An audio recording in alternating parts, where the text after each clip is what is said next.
যৌথ তালিকা ও প্রস্তাবনার ভাষা কোন দেশের সংবিধান থেকে নেওয়া হয়েছে? অস্ট্রেলিয়া। সংবিধানের কত থেকে কত ধারা পর্যন্ত নাগরিকত্ব সম্পর্কে বলা হয়েছে? 5 থেকে 11 নং ধারা। মৌলিক অধিকার কত থেকে কত ধারা অন্তর্গত?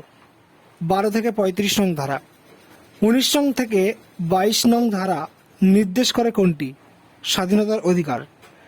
23 থেকে 24 নং ধারা নির্দেশ করে কোনটি? শোষণের বিরুদ্ধে অধিকার। 25 থেকে 28 নং ধারা নির্দেশ করে কোনটি?